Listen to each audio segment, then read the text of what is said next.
And now we come to the last part of the template, which is the reflection. The reflection would probably happen sometime in quarter 4 after you have implemented your plan and you have gone through the whole semester with your students. So in the reflection part of the template, we're answering 2 overarching questions. What did you learn from this process? The process is the data-driven process to inform your instruction. And the second question is, what were some challenges and some successes by going through the process itself? Like before, the objectives are aligned to the Danielson domain. So 4A, reflecting on teaching, and 4B, maintaining accurate records. There were no guiding questions or teacher response section in the previous 2 parts of the template, but there are in the very last part of the template. So here are the reflection questions, and the answers to those reflection questions could be written down below here in the teacher response. If I scroll up, the reflection questions really speak to the process itself and what were the challenges and successes of the process. So the reflection questions: how has this process changed your ability to use data and inform your instruction? What did you learn from this data-driven process? What were some of the challenges and successes? And number 4, how did this process contribute to your division and your philosophies?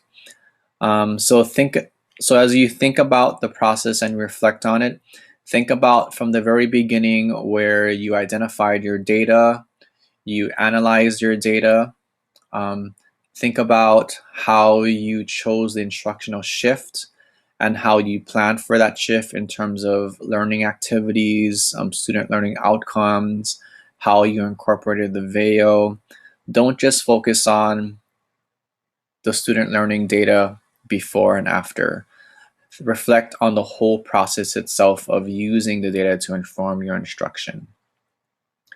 If I scroll down a little bit more below the teacher response, some possible additional evidence you might want to include. Again, you would upload this into Teachscape if you're an Academies teacher, or Blackboard if you're a grades 9-10 teacher. Some possible additional evidence could maybe be some student work that reflects the incorporation of the shift into your curriculum. Maybe some lesson plans that you had done to show the planning aspect of using the shift in your classroom. And then maybe you do have some classroom data that shows some differences in scores of students and maybe informational text or vocabulary in your classroom. So this is the very last section of the template. Like I said before, it would happen in quarter 4. And again, if you have questions, feel free to email me. This is the end of the screencast for the template. Please, again, like I said, email me or stop me if you have any questions. And this is something that your supervisor knows about, I know about, your observers know about. So if you do have questions, there are multiple sources that you can go to find out answers to your questions.